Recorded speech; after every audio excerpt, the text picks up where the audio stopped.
தண்ணியை சாப்பிடுறாங்க, தேவைக்கு பயன்படுத்துறாங்க, தின்னுட்டுனா அடைச்சி வரை எடுத்துட்டு வர்றாங்க, குறைய மாட்டேங்குது. இத்தனைக்கு பாலைவனம் நிலத்தடி நீரை கொண்டாந்து சேர்ப்பதற்கு ஏற்ற ஊரணிகளோ கண்மாய்களோ ஏரிகளோ வேற என்னமாவது இருக்காண்டா இருக்காது. அது கடல் நீராவது உள்ள வருமானா ஏற்கனவே நிலத்தடி நீரை பத்தி நம்ம சொல்லியிருக்கிறோம். இந்த தண்ணிக்கு அந்த தண்ணிக்கு சம்பந்தம் இல்ல. நிலத்தடி நீர் எதுல இருந்து வர்றது இல்ல, இல்ல ஜித்தாவுல துறைமுகம் இருக்குல்ல கடல்ல இருந்து வரும்லன்னு சொல்ல இயலாது. கடல் தண்ணி இதுக்கு வராது, வழங்குதா? அது சயின்டிபிக்கா ப்ரூஃப் செய்யப்பட்டிருக்கிறது. அப்ப அதுல கடல் நீர் அதுல வராது. பக்கத்துல ஏரி குளம் கம்மாய் இருந்தா அது இறங்கி அப்படியே நிலத்தடி நீர் வருதுன்னு சொல்லலாம். பாலைவனத்தில் ஏரிக்கு எங்க போறது? பேரிச்ச மலை தவிர எதுவுமே விளையாத ஒரு பிரதேசத்துல அதுவும் கிடையாது. அப்ப எங்க இருந்து தண்ணி வருது? இது எங்க இருந்து வருதுன்னு எவனும் சொல்ல முடியல. இது அற்புதம், இது அதிசயம். உலகத்தில் இருக்கக்கூடிய வாழுகிற ஒரு அதிசயம் சொல்வதாக இருந்தால் இந்த மாதிரி ஒரு அதிசயத்தை எங்கேயும் நீங்க பார்க்க இயலாது. அப்ப அந்த மாதிரி ஒரு அத்தாட்சிகளை அங்க நிறுவி வைத்து தான் என்ன செய்யறான், போய் அதெல்லாம் பார்த்துட்டு வா. கண்ணு முன்னாடி உலகத்தில் இருக்கிற ஒரு அதிசயம் அதுதாங்க. கண்ணுக்கு முன்னாடி உலகத்தில் இருக்கிற ஒரு அதிசயம் எது? ஒரு அதிசயம் ஒரு மனுஷன் போய் காட்டுவதற்கு அந்த தண்ணி நீங்க எடுத்து பாருங்களேன், அதுல எவ்வளவு அதிசயம் இருக்கிறது. அன்னும் சொல்ல போனா உள்ள இறங்கி அந்த கிணத்துக்குள்ள இறங்கி பாக்குறாங்க. கிட்டத்தட்ட ஒரு 10 ஆழத்துக்கு தண்ணி இருக்குமான்னு அப்படி இருக்காது. இறங்கி நின்றீங்கன்னு சொன்னா மூடி இருக்கிறான். அது டெஸ்டுக்காக இறங்கி அனுமதிச்சிருக்கிறான். இறங்கி பார்த்திருக்கிறாங்க. இறங்கி நின்றீங்கன்னா முழங்கால் தண்ணி தான். நல்லா விளங்கிருங்க. இறங்கி நின்றா அவ்வளவுதான், முழங்கால் தண்ணி தான். முழங்கால் அளவுக்கு தான் இருந்துகிட்டே இருக்கு. எடுக்க எடுக்க அப்படி இருந்துகிட்டு இருக்கும். என்னமோ பெரிய பனைமரம் 8 பனைமரம் அளவுக்கு தண்ணி இருக்கிற மாதிரி அதுல இருந்து பம்பு வச்சு அடிக்கிறாங்கிற மாதிரி எல்லாம் கிடையாது. அப்ப அந்த ஃப்ரெஷ்ஷா ஊறிக்கிட்டு இருக்குது. எடுக்க எடுக்க எடுக்க எடுக்க வந்துகிட்டு இருக்கே தவிர அங்க என்னமோ நிறைஞ்சு கிடக்குதுங்கிற மாதிரிலாம் கிடையாது. அதையே ஆச்சரியமான நம்ம உணர்வுல கூட அந்த ஆர்டிகல் எழுதியிருந்தோம். ஜம்சம் நீருடைய அற்புதம் என்னங்கிறத. அது எவ்வளவு நாளைக்கு கெட்டு போகாம இருக்கிறது, அதுவே பெரிய அதிசயம். எந்த ஒரு குடிநீர் வாட்டர் இந்த மினரல் வாட்டர் எல்லாம் போடுறாங்கல்ல, அதுல எல்லாம் பூச்சி மருந்து சேர்க்கிறாங்க. எதுக்காக சேர்க்கிறான்?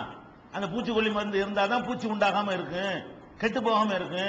இல்லைன்னா ஒரு இன்னைக்கு தண்ணியை வச்சுட்டு 3 நாளைக்கு வீணா போயிடும். 1 மாசம் வரைக்கும் விற்கிறான் கடையில. ஏன் விற்கிறான்? பூச்சி உண்டாகாம இருக்கு. அந்த பூச்சி மருந்துகளை சேர்க்கிறான், பூச்சிக்கொல்லி மருந்துகளை எல்லா குளிர்பானங்கள்லையும். இதுல பூச்சிக்கொல்லி மருந்தும் கிடையாது. வச்சு எனக்கு ஹஜ்ஜுக்கு போயிட்டு 25 வயசுல ஹஜ்ஜுக்கு போயிட்டு பாட்டில் ஒருத்தர் வச்சிருப்பாரு. அவர் மூத்தா போடுறதையும் பாட்டில் வச்சிருப்பாரு, கெட்டு போகாது. 40 வருஷம் 30 வருஷத்துக்கு கெட்டு போகாத ஒரு வாட்டர் உலகத்தில் இருக்கான்னு கேளுங்க பார்ப்போம். அது உற்பத்தி ஆகிற விதம் அதிசயமா இருக்கிறது. அது கெட்டு போகாம இருக்கிற அது அதிசயமா இருக்கிறது.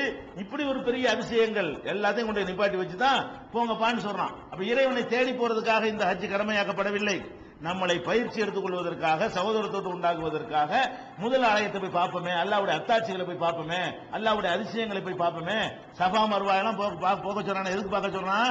இந்த சபா மருவா தான் இந்த ஜம்சமுக்கே ஒரு பேசிக். அது சபா மருவாவில் அந்த அம்மா ஓடுறாங்கல்ல, தண்ணி இருக்குதா யாராச்சும் வர்றாங்களா, அங்க ஓடுறாங்க, இங்க ஓடுறாங்க, அங்க ஓடுறாங்க, இங்க ஓடுறாங்க. ஒத்துமை இல்ல. யாராவது ஒட்டக கூட்டம் இருக்குதா, புள்ள தண்ணிக்கு தாகத்தில் அழுவுத, ஹாஜர் அம்மா என்ன செய்யறாங்க, ஓடுறாங்க.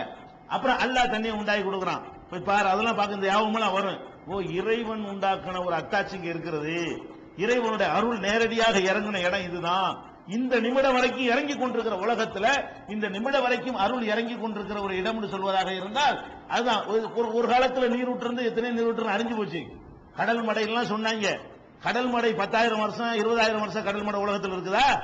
கிடையாது. இந்த மடையா தண்ணி பிச்சுட்டு வருதுமாங்க. 6 மாசம் தான் பிச்சுட்டு வரும். அப்புறம் புஷ்னு போயிறாங்க. என்னப்பா அது இருந்துச்சு ஒரு காலத்துல, அது அப்ப இல்ல. இப்படித்தான் நீங்க கடல் மடையை பார்த்திருப்பீங்க. 20,000 வருஷமா சரித்திர ரீதியா எடுத்தால் 20,000 வருஷமா அதுக்கு வரலாறு இருக்குது. அதுக்கு முந்தைய சரித்திரத்துக்கு முன்னாடி போனால் எப்படி நமக்கு தெரியல. அப்ப லட்சம் ஆண்டுகளாக ஒரு இடத்துல தண்ணி உற்பத்தி ஆகிக்கிட்டு கெட்டு போகாம பாலடைஞ்சு போகாம எந்த ஒரு கிணறும் எந்த ஒரு ஊற்றும் இத்தனை 1000 ஆண்டுகளுக்கு இருக்காது. அப்ப அந்த மாதிரியான ஒரு அதிசயங்களை எல்லாம் வைத்து அந்த வணக்கத்துல எப்படி எல்லாம் கொண்டு வரான்னு விளங்குது. உங்களுக்கு ஒரு வணக்கத்தை நம்ம கடமையாக்கினால் கூட அதுல சில அத்தாட்சிகள் எல்லாம் வைத்து அதை போய் பாரு, அதை வச்சு இறைவனுடைய வல்லமை தெரிஞ்சுக்க, நான் யாருங்கிறத அதை வச்சு விளங்கிக்க, இப்படிங்கிறது எல்லாம் எல்லாம் என்ன செய்யறான், அதை உண்டாக்கி காட்டுகிற காட்சியை நம்ம பார்க்கிறோம். அதே மாதிரி இந்த ஹஜ்ஜை விட்டுருவோம். மற்ற வணக்கங்கள் இது அல்லாத தொழுகை, நோன்பு, ஜக்காத்தை பத்தி சொல்ல வேண்டியது மனிதனுக்கு பயன்படக்கூடியது. தொழுகை வித்தியாசமான வணக்கமா இருக்கிறது. நோன்பு ஒரு உலகத்தில் டிஃபரெண்டான வணக்கமா இருக்கிறது. ஜக்காத்துங்கிறது அது இறைவனுக்குன்னு பேர்ல நம்ம செஞ்சாலும் அதனுடைய எல்லா நன்மையும் மனுஷனுக்கு தான் கிடைக்குது. ஜக்காத்துங்கிற பேர்ல நம்ம என்னத்தை செலவழிச்சாலும் அது போனா யாருக்கு கிடைக்குது? மனுஷனுக்கு கிடைக்கிறது. அல்லாஹ் தனக்குரிய வணக்கமாக ஆக்கி இருக்கிறான். ஹஜ்ஜிங்கிறதுல இந்த சர்வதேச சமத்துவம் கிடைக்கிறது. அல்லாஹ்வுடைய அத்தாட்சிகளை கண்ணால பார்த்தா நம்பிக்கை கூடுமா இல்லையா? நீனே அந்த அதிசயத்தை ஒரு சின்ன ஒரு அதிசயம் சொல்லி தீம் பார்க்கு போய் அதிசயத்தை போய் பார்க்க போற, மதுரைக்கு ஓடுற, அந்த அதிசயத்தை விட நிஜமான அதிசயம் இல்லையா? அங்க பாருங்க என்ன அதிசயம், பெரிய நீரூற்று வந்த பெரிய அதிசயமா இதெல்லாம்? இதெல்லாம் ஒரு அதிசயம் கிடையாது. நம்ம அதிசயம் எதையும் பார்க்க போறோம், ராட்டினத்தை பார்க்க போறோம், விளையாடுறதை பார்க்க போறோம், இதெல்லாம் போய் பார்க்க போறோம். எப்ப இதுல என்ன இருக்கு? இதெல்லாம் செயற்கை. நீ செஞ்சா 1000 செஞ்சுட்டு போலாம், இது செய்ய இயலாது. அதிசயம் அதானே, எதை செய்ய இயலாது அதுதான் அதிசயம். இது மாதிரி ஒரு செஞ்சு காட்ட சொல்லுங்க. இது மாதிரி இந்த ராட்டினம் செஞ்சவன, அது செஞ்சவன, அந்த பறக்கும் ரயில கண்டுபிடிச்சவன எல்லாம் போய் கேளுங்க, விமானத்தை கண்டுபிடிச்சவன் கேளுங்க. ஒரு இடத்துல தண்ணி வரணும், 20 லட்சம் 30 லட்சம் பேருக்கு சப்ளை பண்ணணும், குறையவே கூடாது. சொல்லு, கண்டுபிடிச்சு காட்டு. அந்த இடத்த கண்டுபிடிறான்னு சொல்லுங்க. எவனா கண்டுபிடிக்கலுமா? ஒருத்தனாலையும் செய்ய முடியாதுக்கு பேர் அதிசயம். எவனாலும் இது செய்ய முடியாது. மக்காவில் நடக்கக்கூடிய, காபாவில் நடக்கக்கூடிய அந்த அதிசயத்தை உலகத்தில் எவனாலும் இது செய்ய முடியாது, செஞ்சு காட்ட முடியாது. இப்படியான விஷயங்களை எல்லாம் பார்க்கிறோம். அடுத்த வணக்கங்கிறது என்ன? இதெல்லாம் கடமையான வணக்கங்கள். இது இல்லாம நம்ம பிரார்த்தனை செய்யறோம், துவா, இது கூட வணக்கம் தான். இறைவன்கிட்ட பிரார்த்தனை செய்வது எதுக்காக வேண்டி? நம்ம தேவைகளை கேட்பதற்காக பிரார்த்தனை செய்வோம். நம்ம செஞ்ச தவற உணர்ந்து மன்னிப்பு கேட்பதற்காக வேண்டி என்ன செய்வோம்? ஒரு பிரார்த்தனை செய்ய. ரெண்டு தானே விஷயம் இருக்கு. ஒன்னு தப்பு பாவத்துக்கு மன்னிப்பு கேட்டு பிரார்த்தனை செய்வோம், இல்லன்னு சொன்னா தேவைகளை கேட்டு. 2 மீட்டர் தான், ரெண்டுக்குள்ள எல்லாம் அடங்கிடும். நீங்க என்ன கேட்டாலும் என்ன செய்யறேன், இந்த ரெண்டுக்குள்ள அடங்கி போயிடும். அப்ப இந்த 2 விஷயத்துக்காக தான் நம்ம பிரார்த்தனை செய்கிறோம். இந்த பிரார்த்தனை செய்வது கூட இந்த 2க்கும் செய்கிற பிரார்த்தனை அதுக்கு ஏற்ற முறையில் இருக்கணுமா இல்லையா? இஸ்லாம் என்ன பண்ணுது? அந்த பிரார்த்தனையில கூட ஒழுங்கு கொண்டு வருது. பிரார்த்தனையில் என்ன சொல்ற? நீ டைரக்டா கேளு. அல்லாட்ட கேட்கிறாங்க என்ன செய்ய? ஆள் மூலமா கேட்காத, புரோக்கர் வச்சு கேட்காத. மனுஷனுக்கு தான் புரோக்கர் வேணும். இந்த துவா செய்வதில் கூட என்ன செய்யறான்? அல்லாஹ் என்ன செய்யறான்னா, என்ன உதுஊனி அஸ்தஜிபுலக்கும், என்னிடத்துல கேளுங்கள், நான் உங்களுடைய பிரார்த்தனை ஏற்றுக்கொள்கிறேன். என்னிடத்தில் நேர கேளுங்க. நடுவுல ஆளை வச்சு நீங்க பார்த்து எங்களுக்கு வாங்கித்தாங்க, நீங்க கேட்டு எங்களுக்கு வாங்கித்தாங்கன்னு சொன்னா அதுக்கு பேர் பிரார்த்தனை இல்லை. அது மோசடிக்கு வழிவகுக்கும், ஏமாத்திற்கு வழிவகுக்கும். இவன் கேட்பானா கேட்க மாட்டானு யாருக்கு தெரியும்? இவன் கேட்டா கடவுள் கொடுப்பாரா கொடுக்க மாட்டானு என்ன கேரண்டி? ஒண்ணும் கிடையாது. நம்ம மனசுல இருந்து நம்மளா விளங்கி நம்ம இறையச்சத்தோட நம்ம உணர்ந்து கேட்கறது என்பதற்குரிய வெயிட்ட தனிதானே. இஸ்லாம் நமக்கு எப்படி கேட்க சொல்லுது? தொழுகையில மட்டும் கூட்டா நிக்கிறோம், சலாம் கொடுத்துட்டு அவங்க கேளுங்க. ரசூலுல்லாஹ் எப்படி வழிகாட்டுறாங்க? தொழுகையில கூட்டா நிற்பது வேற நோக்கத்துக்காக வேண்டி, ஒரு யூனிஃபார்ம் உண்டாகணும், ஒரு சமத்துவம் உண்டாகணும், ஒரு மிலிட்டரி மாதிரியான ஒரு கட்டுப்பாடு உண்டாகணும். அதற்காக வேண்டி தொழுகையில் என்ன செய்யப்படுது? அந்த மாதிரி ஒரு கூட்டாக நின்று நம்ம தொழுகிறோம். தொழுது சலாம் கொடுத்து முடிச்சோன்னு இஸ்லாம் நமக்கு என்ன சொல்லி தருது? இறைவன்ட்ட கேளுங்க. எப்படி கேளுங்க? உதுவு ரப்பக்கும் தலர்ருஅன் வ குஃபியா, உங்கள் இறைவன்ட்ட நீங்கள் பிரார்த்தனை செய்யும் பொழுது பணிவாக கேளுங்கள், ரகசியமா கேளுங்க. இந்த ரகசியமா கேட்கிறதுங்கிறதுல ஒரு பெரிய டெக்னிக் இருக்குதுங்க. நம்ம வெளிப்படையா கேட்டோம்னு வைங்களேன், இறைவன்ட்ட கேட்கிறத வெளிப்படையா கேட்டோம்னு வைங்களேன், அடுத்தவன் நம்மளை கேலி பண்ணுவான். கேலி பண்ணுவானா இல்லையா?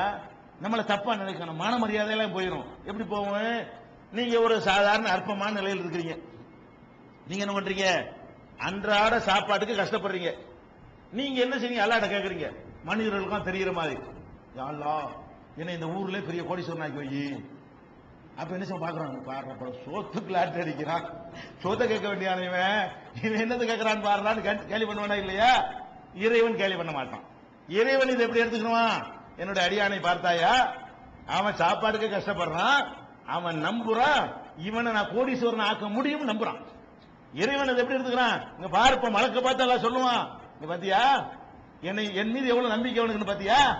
அவனே சாப்பாடு கஷ்டப்படுறான், அவன் நினைக்கிறான், இறைவா நீ நினைச்சா என்னை கோடீஸ்வரன் ஆக்க முடியும். ஒரு கிழமை 95 வயசு கிழமை, பிள்ளையே இல்ல, மைக்க போட்டுக்கிட்டு அல்லாஹ் எனக்கு ஒரு பிள்ளைய தா. கெக்கல் ஓடி சிரிக்க மாட்டீங்க எல்லாரும். இப்படி ஒருத்தன் கேட்டான்னு சொன்னா என்ன செய்வீங்க? இங்க வர்ற கிழட்டு பயிலுக்குள்ள ஆசைப்படுறா அப்படி சொல்லுவீங்களா இல்லையா?